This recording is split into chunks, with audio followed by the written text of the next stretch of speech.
성경 제목 가운데 레위기라 그러면 우리가 가장 어렵게 생각을 합니다. 왜냐하면 처음부터 끝까지 제사 얘기만 나오다가 끝이 나기 때문에 그러할 것입니다. 이 레위기는 성막에 대한 운영 지침서인데 구체적으로는 제사법을 설명하고 있습니다. 그런데 이 제사법이라고 하는 것이 뭘 의미하는가 하면 하나님을 만나는 법이라 이래야 옳을 겁니다. 이스라엘 백성들은 출애굽한 지 50여일 만에 시내산 앞에 당도했습니다. 그리고 거기서 하나님과 시내산 언약을 맺게 됩니다. 그 언약을 통해서 하나님께서는 십계명을 지킬 것과 성막을 지어서 하나님과 만날 수 있는 자리를 만들 것을 명령하십니다. 그래서 이 성막을 짓는 데 가장 중요한 것이 뭔가 하면 하나님께서 하신 말씀대로 내가 그들 중에 거할 성소라 하는 말씀입니다. 하나님이 거할 성소라. 성막은 이스라엘의 진 중에 항상 한가운데에 위치했습니다. 진중이라 이 말은 그들이 한 장소에 머물러 있을 때를 이야기합니다. 이동하는 중이요 또한 전쟁이 늘 가까이에 있는 때라 이 모습을 가리켜서 진중이라 그렇게 표현을 하고 있습니다. 이스라엘 백성들은 성막을 중심으로 해서 동서남북으로 각 방향마다 세 지파씩 자리를 잡았습니다.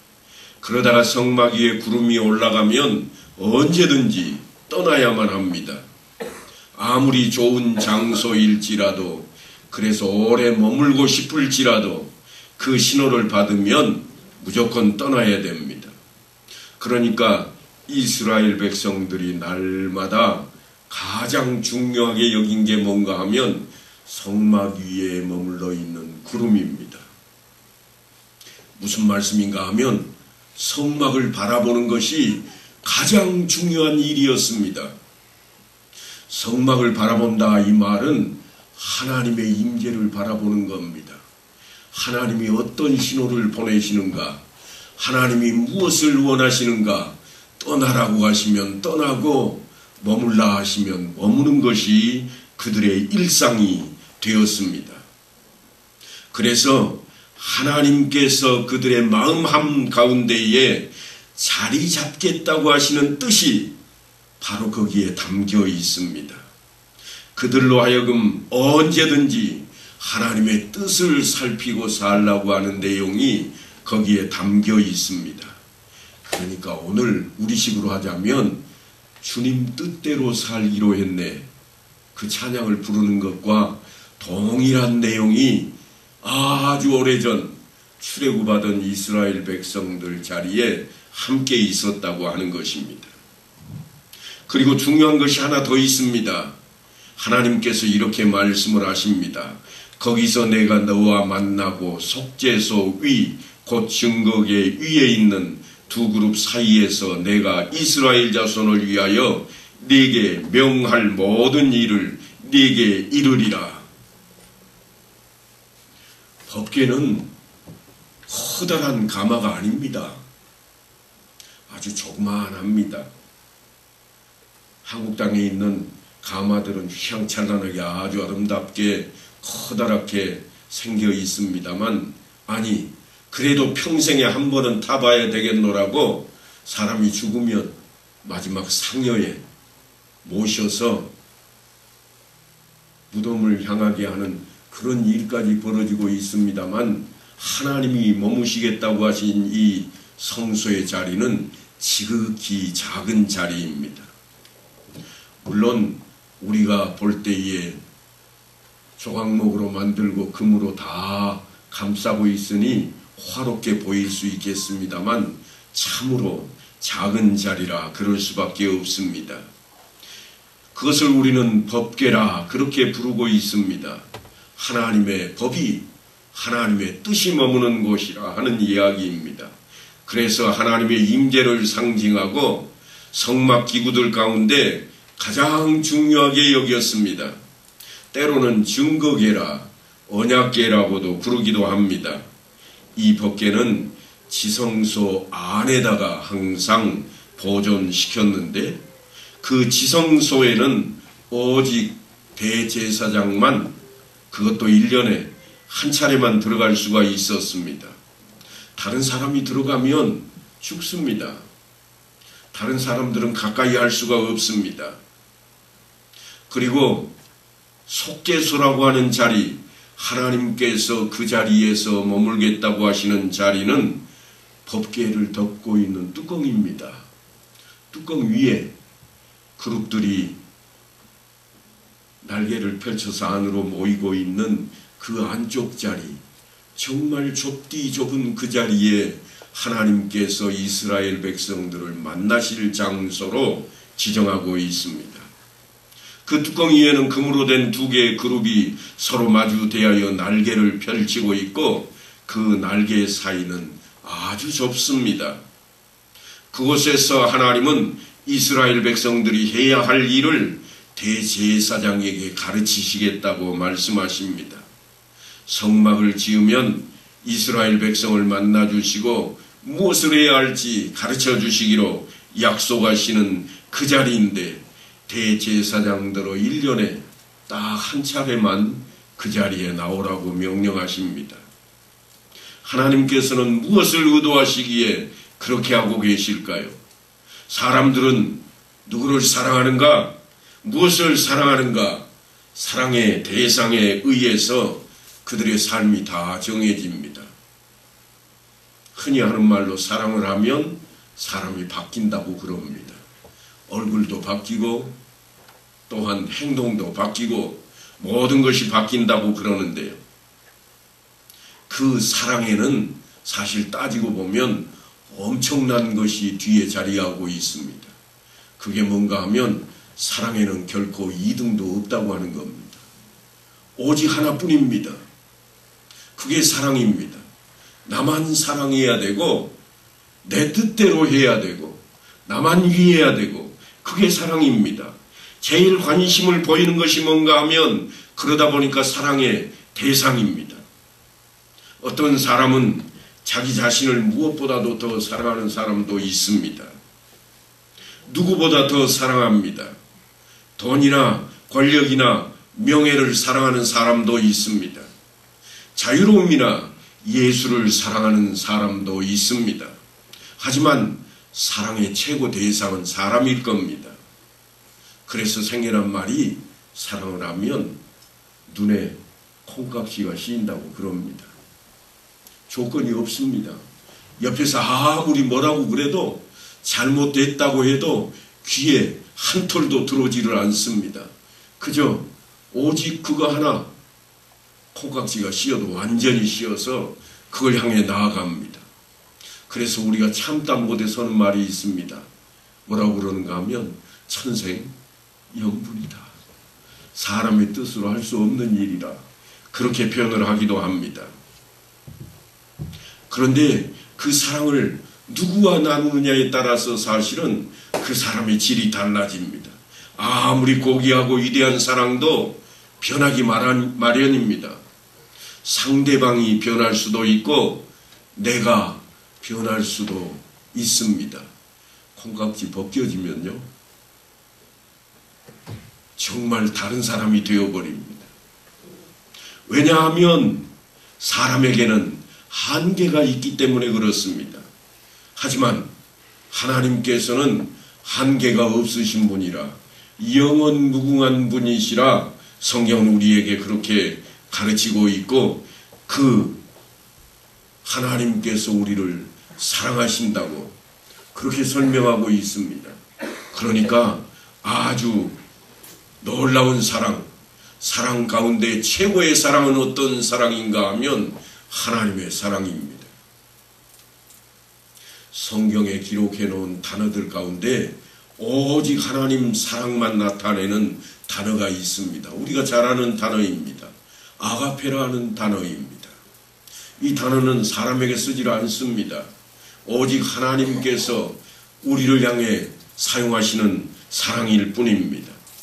그런데 그런 하나님께서 이스라엘 백성들, 다시 말해서 하나님의 백성들과 함께 하시기를 원하신다고 성경이 지금 소개하고 있습니다. 내가 그들 중에 거할 성소를 지으라. 그렇게 출애굽기에 보면 하나님께서 자신이 사람들 가운데 오시겠다고 약속을 하고 있습니다. 왜냐하면 인간에게는 한계가 있기 때문입니다. 한계가 없으신 하나님께서 한계가 있는 인간들 세계로 내려오셔서 만나시겠다고 약속을 하셨습니다. 우리에게는 별스럽지 않게 느껴집니다. 왜 그러는가 하면 예수님께서 어마어마한 약속을 해버렸기 때문입니다. 내가 너희와 항상 함께 있으리라. 그래서 우리는 내 안에 성령이 계신다고, 내 안에 하나님이 계신다고 믿기 때문에 구약시대에 하나님이 만나겠다고 하는 것을 별스럽지 않게 생각합니다. 아니, 내 안에 계신 하나님을 왜 만나야 돼? 가만히 있어도 하나님이 나를 찾아오셨고 문을 두드리노니 열기만 해라. 그러면 내가 만나겠고 내가 네 안에 네가 내 안에 거할 것이라. 그렇게 약속하시는 하나님이 계시는데, 하지만 구약시대는 하나님이 인생을 떠났던 시기를 그려놓고 있는 내용입니다. 그러니까 하나님께서 내가 저들 가운데 거할 성소라는 이 말씀은 어마어마한 말씀인 겁니다. 하나님의 은혜입니다. 은혜로 성막을 짓게 하시고 그 은혜로 성막에서 하나님을 만나게 하시는 겁니다. 그 지침서가 레위기라고 하는 겁니다. 레위기는 이렇게 시작이 됩니다. 여호와께서 회막에서 모세를 부르시고 그에게 말씀하여 이르시되 이스라엘 자손에게 말하여 이르라. 너희 중에 누구든지 여호와께 예물을 드리려거든 가축 중에서 소나 양으로 예물을 드릴지니라. 여기만 읽어보면 하나님 만날 사람은 소나 양이 없으면 못 만날 것 같습니다. 있는 사람만 찾아가는 그러한 신인 것처럼 느껴집니다. 제사법 중에 가장 먼저 등장하는 것이 오늘 보니까 예물이라 그래 놓았습니다. 이 예물이라고 하는 단어는 히브리어로서는 카르벤이라고 하는 단어인데요. 이 말은 가까이 가다 친밀한 관계를 나타내는 그러한 용어로 쓰는 단어입니다. 우리 성경에도 이 단어가 등장을 합니다.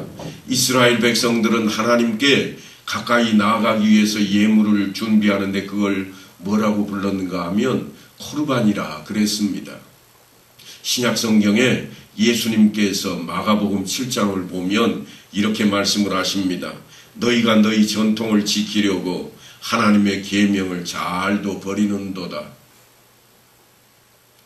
오늘날 어버이 주일에 들려질 만한 성경 구절입니다. 무슨 말씀인가 하면 내가 드려 유익하게 할 것이 고르반 곧 하나님께 드림이 되었다고 하기만 하면 그만이라. 히브리인들이 그렇게 생각하고 행동한다는 겁니다. 이해가 잘 안 되시죠? 무슨 말인지. 자식이 아주 부자입니다. 돈이 많습니다. 어버이에게 효성스럽게 극진히 공경해야 할 것인데 자기 재산이 아깝습니다. 그래서 뭐라고 그러는가 하면 이건 고르반이요, 하나님께 드리려고 해놓은 재물이요, 그러니 아버지께 못 드리겠습니다. 한 톨도 부모님에게는 드릴 수가 없습니다. 이게 성경에 기록된 고르반에 대한 내용입니다. 얼마나 부모 자식 간에 정이 사라졌으면 그렇게까지 할까 싶습니다만 욕심이 작용이 돼서 그러고 있다고 예수님께서 한탄을 하고 있습니다. 분명하게도 십계명에는 내 부모를 공경하라 그렇게 되어 있고 그들은 이거를 철두철미하게 지키는 그런 민족입니다. 그런 그들이 부모님께 못 드리겠어. 용돈 드리라고 없어요 나. 왜냐하면 내가 가진 것은 다 하나님께 드리기로 작정이 되어 있으니 이거를 부모님께 드릴 수 없습니다. 이게 고르반 제도가 되어 있습니다. 그래서 부모를 모셔야 할 그러한 자기의 책임도 사라졌고 부모와 함께 해야 할 모든 것이 사라졌다고 외치는 겁니다. 그래서 하나님께서는 예물 드리는 일이 얼마나 중요한 것인지를 이제 성경 속에 드러내놓고 있습니다. 오늘은 그 이야기를 좀 시작하려고 합니다. 예물 드리는 법이 예배 드리는 법이요 제사법이라고 등장하기 때문에 그 이야기를 하고 있는 것입니다. 제사하면 언뜻 떠오르는 것이 하나 있습니다. 그게 뭔가 하면 예수님의 십자가의 공로로 구약의 모든 제사가 폐지되었다는데 굳이 우리가 유대 제사법에 대해서 알아야 할 필요가 있을까요? 그렇게 생각할 수 있습니다. 하지만 우리가 반드시 알아야 하고 이해해야 할 내용이 뭔가 하면 이 레위기에 등장한 제사의 법칙들입니다. 왜냐하면 하나님을 만나는 법의 차원으로 들여다봐야 되기 때문입니다. 레위기에는 5대 제사가 등장을 합니다. 번제와 소제와 화목제와 속죄제와 속건제라 그래 놓았습니다. 그 외에도 많은 제사의 종류들이 등장을 합니다. 그 가운데 가장 중요하게 다루는 것이 무엇인가 하면 대속의 제사법입니다. 모든 제사는 대속 제사법으로부터 시작이 됩니다. 대속 제사란 나의 죄를 대신하기 위해서 짐승, 다시 말해서 양이나 소의 피가 흘려져야 되고 내 죄 대신 그 짐승이 죽어야만 합니다. 그래야 나의 죄가 사함을 받습니다. 이처럼 구약 성경에서는 동물들이 나를 대신해서 죽게 되었다는 사실을 기록해 놓고 있다면 우리가 머물고 있는 이 신약에서는 예수님께서 나를 대신해서 십자가에 죽으신 것이라 바로 그것이 우리 기독교의 핵심입니다. 그 내용이 사실은 레위기에 담겨 있습니다. 우리는 그저 예수님이 십자가에 못 박혀 죽으셨고 그리고 모든 의미는 그 십자가에 담겨 있다고 그렇게 생각해 버립니다. 그래서 때로는 그 의미 때문이 아니라 장신구로 십자가를 목에 걸기도 합니다. 귀에 걸기도 합니다.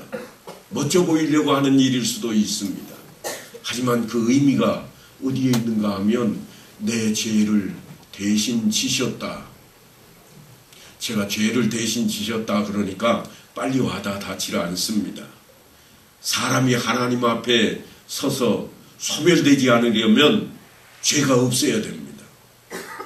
그런데 우리 인생은 누구나 다 죄가 있습니다.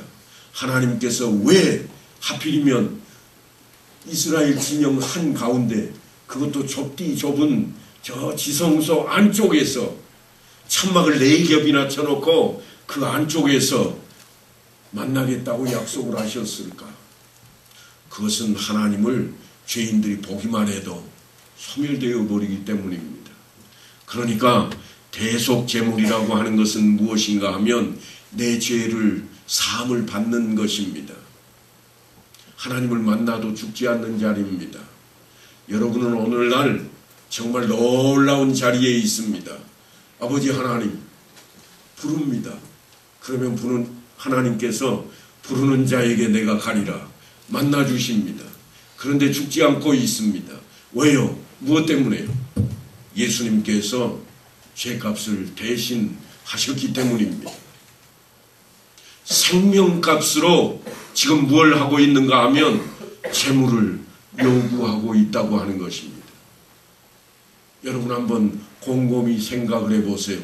소 한 마리 때문에 죽으시겠습니까? 아니면 소 한 마리 가져다가 바치고 살겠습니까? 아니 조금 없는 사람이면 양 한 마리 갖다 내놓고 내가 살아있겠습니까? 아니면 아니 나 그거 안 하고 죽을래 그러겠습니까? 더 없는 사람이라면 비둘기 한 쌍 가져다 놓고 사시는 길을 택하겠습니까? 죽는 길을 택하시겠습니까? 하나님께서 우리를 만나실 때 살아있어야 할 것인데 그 제물로 등장하는 것이 속죄 제물입니다. 그 자리가 제사의 가장 기본이 되는 자리입니다. 우리는 예수님께서 십자가에 이미 2000년 전에 달려 죽으시고 그 십자가 피의 보혈의 공로로 그냥 거침없이 하나님도 부르고 하나님 앞에 섭니다. 그래도 아무도 안 죽습니다. 아니 아무도 놀라지도 않습니다. 그런데 예물 드리는 것이 얼마나 소중한 일인지 레위기에는 시작하자마자 예물로부터 시작하고 있습니다.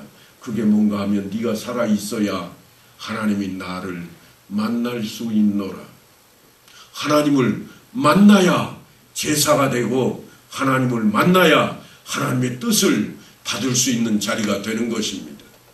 내가 죽어버리면 아무런 의미가 없습니다. 생명이 없는 곳에는 하나님께서 의미를 부여하지 않습니다. 지금 그 이야기를 하고 있습니다. 그 뜻과 의미가 모호해져 가지고 그저 십자가를 아무렇지도 않게 생각하다 보니까 왜곡되고 변질이 되어버렸습니다. 그래서 그런 건 몰라도 돼. 그저 열심히 믿고 복이나 받으면 됐지. 이 생각이 우리 머릿속에서 떠나지를 않습니다. 그 생각이 만연해 버렸습니다. 그러다 보니까 우리가 예수 믿으세요 그러면 사람들이 다가오는 반응이 뭔가 하면 너나 잘하세요. 하나님 앞에 생명이 살아있는 모습이 아닙니다. 욕심 덩어리요, 거짓 덩어리요, 그저 남의 것을 빼앗는 폐악의 덩어리들이 되어 있다고 하는 겁니다. 예수 믿는다고 하는데도. 예수 믿으면 다시 살아났으니까, 죽지 않고 살아있으니까 달라져야 될 것입니다. 변화되어야 될 것입니다. 그게 하나님 앞에 다가서는 예배요, 제사입니다. 그걸 놓쳐버리니까 세상 사람들이 그냥 무시하는 겁니다. 오죽 했으면 성경을 가리키는 목사를 가리켜서 먹사라 그럽니다. 잘 먹더라. 대접받는 자리에만 관심이 있는 것처럼 보이는 겁니다. 복을 빌고 복을 받게 하고 복을 얻은 만큼 취하는 것처럼 보이는 것이 목사의 자리가 되어버렸습니다. 여러분, 성경은 한 번도 그런 이야기를 한 것이 없습니다. 그러니까 우리가 이 레위기를 잘 읽어내고 잘 이해를 하고 깨닫게 되어서 거기에서 품어져 나오는 아주 밝은 빛을 대해야만 합니다. 그게 하나님을 만나는 길입니다. 그게 하나님께서 우리에게 제사를 요구하는 이유입니다. 이스라엘 백성들을 내가 제사장 나라로 삼겠다 하는 이 말씀은 하나님께서 백성들을 직접 만나시겠다 한 번도 그렇게 외친 적이 없었습니다. 끝까지 누구를 만나시는가 하면 제사 드리는 제사장들을 만나고 계십니다. 착각하시면 안 됩니다. 소나 양을 드렸으니까 하나님이 다 가져가시었다. 하나님께 드린 것이라 착각하시면 안 됩니다. 이것은 하나님께 드린 게 아닙니다. 자기가 살기 위해서 목숨값으로 내놓은 겁니다. 하나님께 드려진 예물은 뭔가 나중에 이제 성소에 차려진 상들을 살펴보시겠습니다만 거기에 보면 떡상이 등장을 합니다. 떡이 뭔가요? 히브리인들에게 날마다 먹는 일용할 양식입니다. 그 떡이 얼마나 많이 쌓여 있는가 하면 12덩이가 6덩이씩 두 줄로 올라가 있습니다. 크지도 않습니다. 하나님께 드리는 예물입니다. 착각하시면 안 돼요. 10의 1조를 드렸다, 그게 하나님께 드린 걸로 착각하시면 안 됩니다. 하나님께 드리는 것은 제사법에 등장한 내용들을 잘 살펴보시면 그저 일용할 양식입니다. 하나님께서 만나 주시겠다고 하시는 그 자리에는 우리에게 허락하신 지극히 사소한 자리를 요구하고 계신다고 하는 것입니다. 그래서 레위기에 등장하는 많은 제사들이 예수님의 십자가에서 종합되고 완성되는 모습으로 우리에게 보여지고 있는 것입니다. 레위기는 시내산 언약으로부터 시작이 됩니다. 하나님께서 작정하신 대로 이스라엘 백성들은 애굽 땅에서 종살이하던 일을 종지부짓고 출애굽을 하게 되었습니다. 그렇게 출애굽한 이스라엘 백성들이 시내산 앞에 도착하자 하나님께서 요구하신 게 있습니다. 뭔가 하면 너희에게 계명을 주겠다 하는 것이요, 성막을 지어라.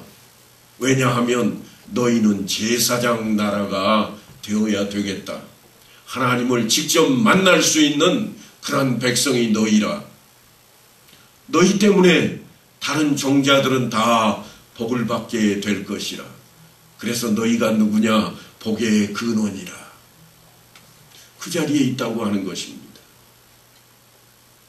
그들이 시내산 앞에 도착했을 때 하나님께서 너희가 내 말을 잘 듣고 내 언약을 지키면 너희는 모든 민족 중에서 내 소유가 되겠고 너희가 내게 대하여 제사장 나라가 되며 거룩한 백성이 되리라. 놀라운 약속입니다. 종살이로 찌들려 있던 그들에게 십계명과 그리고 성막을 요구하시고 그들을 귀하게 만나주시겠다고 축복하고 있는 그 자리입니다. 그런데 이 출애굽기의 내용들을 보면 놀라운 일이 등장합니다. 출애굽기 20장에 단 한 장에만 십계명에 대한 이야기가 등장을 합니다. 아주 짧습니다. 25장부터 40장까지는 아주 장황합니다. 그런데 거기에 뭐가 기록되는가 하면 성막에 대한 내용들이 기록이 됩니다. 너희는 이렇게 살아야 된다, 지켜야 할 것은 아주 짧게 나와 있지만 하나님을 만날 자리에 대해서는 어마어마하게 기록물들이 많이 있습니다. 거기서 내가 너와 만나고 내가 이스라엘 자손을 위하여 내게 명할 모든 일을 내게 이르리라. 지금까지도 사실은 하나님께서 모세를 만나 오셨습니다. 모세는 이스라엘 백성들에게 하나님과 만나는 그 자리가 드러나면 백성들이 죽게 되므로 어떻게 했는가 하면 자신의 회막을 진 밖에다가 쳤습니다. 멀리 떨어져서 이스라엘 백성들이 있는 곳에 가까이 오질 않았습니다. 하나님 앞에 모세가 만나고 있고 서로 친구처럼 이야기하고 있지만 그는 죽지를 않았습니다. 왜냐하면 하나님께서 그의 죄를 사하셨기 때문입니다. 하지만 백성들은 다릅니다. 그들을 가까이 오지 못하게 하라. 죽는다. 그러다가 죽은 인물들이 많이 나오기도 했습니다. 왜냐하면 하나님을 무시하는 자리가, 무시하는 처사가 모세를 대할 때 드러났기 때문이었습니다. 하나님께서는 이제 그들을 만나겠다 약속하시면서 시작하면서부터 누구든지 여호와께 예물을 드리려거든 그럽니다.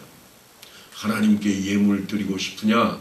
그러면 소나 양으로 예물을 드리라. 그런데 이 예물이 사실은 하나님께서 받으시겠다는 게 아닙니다. 너희가 나를 만나고 싶으냐? 너희 목숨값은 지불해라. 그런 말씀입니다. 그러니까 우리는 온전히 하나님 앞에 나올 때 그저 많은 것을 받는 축복의 자리로만 생각해서는 안 됩니다. 하나님께서 이스라엘 백성들을 향해서 하신 말씀이 있습니다.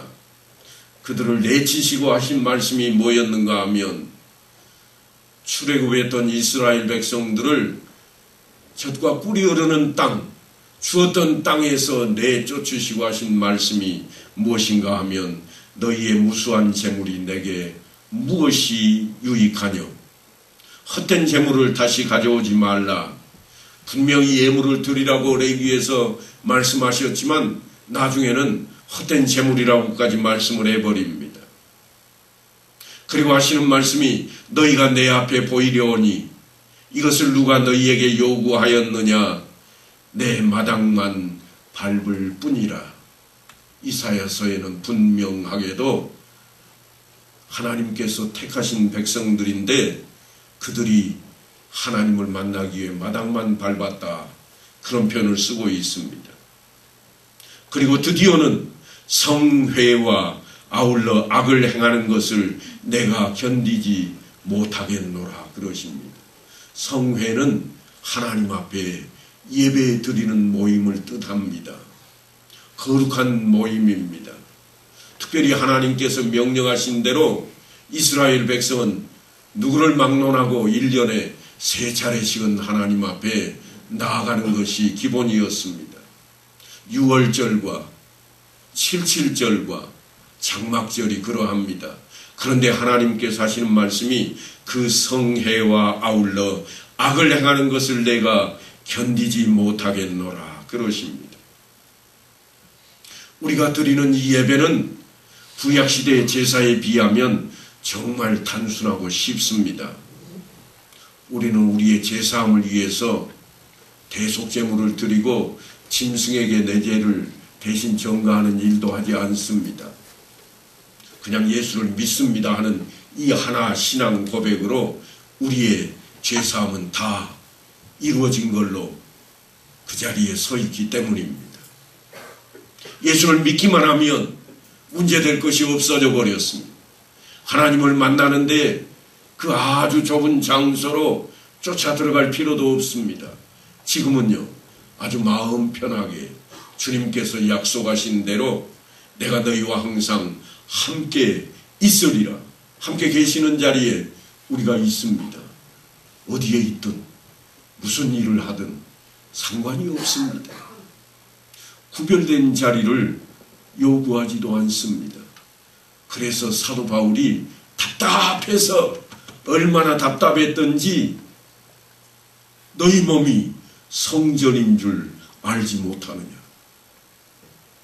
너희 안에 하나님이 계신 것을 왜 모르냐고 외치고 있는 것입니다. 정말 심각한 이야기입니다. 하나님께서 구약시대에 무슨 말씀을 하셨는가 하면 특별히 출애굽기서에 거기서 내가 너와 만나고 그럽니다. 내가 너희를 만나겠다. 하나님께서 직접 출동하시겠다고 약속을 하고 있습니다. 하나님 뜻을 알려주시기 위한 이야기입니다. 그런데 백성들은 뭐를 원했는가 하면 복을 원했습니다. 직접 안 오셔도 괜찮으니까 복덩어리 하나만 딱 여기다 떨고 주옵소서. 그래서 늘 뭐라고 불렀는가 하면 모세의 하나님, 아브라함의 하나님, 이삭의 하나님, 야곱의 하나님이라 마치 자기들의 하나님이 아닌 것처럼 불렀습니다. 그리고 죄사함은 그 사람들의 것이요 우리는 죄와 더불어 살아도 괜찮고 그냥 복이나 떨궈 주시면 좋겠다고 외쳤던 것입니다. 그것을 우리는 기복신앙이라 그럽니다. 예수님 안에 살고 있는 이 시대에도 우리 앞에 기복신앙은 여전합니다. 그래서 하나님께서 하시는 말씀입니다. 너희가 내 앞에 보이러 오니 이것을 누가 너희에게 요구하였느냐? 내 마당만 밟을 뿐이니라. 성애와 아울러 악을 행하는 것을 내가 견디지 못하겠노라. 우리는 예수님 시대에 살고 있으니까 아무 상관이 없을까요? 예배를 드릴 때 보면 정말 신앙이 좋아 보이고 교회 안에서 보면 참으로 하나님의 자녀 같은데 실제로 살아가는 모습을 보면 어이가 없다는 겁니다. 사도 바울의 외침을 잊어버리면 안 됩니다. 너희 몸이 성전인 것을 알지 못하느냐? 너희가 하나님의 몸을 이끌고 하나님을 모시고 무엇을 향하고 있느냐? 말씀대로 살겠습니다. 아멘 하는 것은 교회 올 때만 가지고 오셔서 외치고는 집으로 돌아가는 길에 내던져 버린다면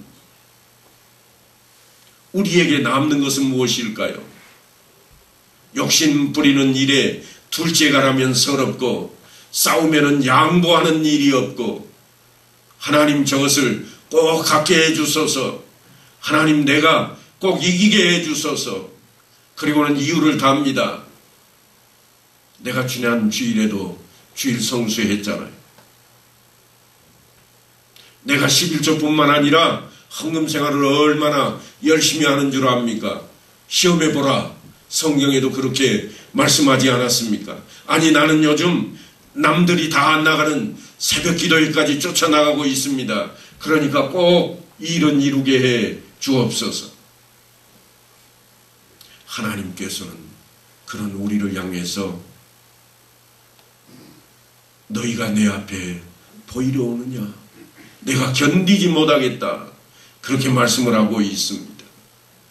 사랑하는 성도 여러분, 성막에서 행해지는 모든 제사는 신의 산 언약으로 맺은 하나님과 이스라엘 백성 간의 관계가 어떠해야 할지 구체적으로 제시하고 있는 내용입니다. 신의 산 언약이 무엇인가 하면 너희가 이것을 잘 지키라. 그러면 내가 너희와 언약을 지키겠다. 그 언약이 뭐냐? 너희를 제사장 나라로 택하셨다고 하는 것입니다. 하나님을 만나는 자리, 하나님 안에 사는 자리, 그것이 우리의 형통함이요, 그것이 우리의 복인 것을 깨달아야만 할 것입니다. 그래서 이제 이 레위기를 통해서 우리는 하나님께서 우리를 만나기 위해 어떻게 찾아오시는지 살피고 하나님의 마음과 하나님의 뜻을 읽어내는 귀중한 시간들로 차지할 수 있게 되기를 간절히 축원합니다.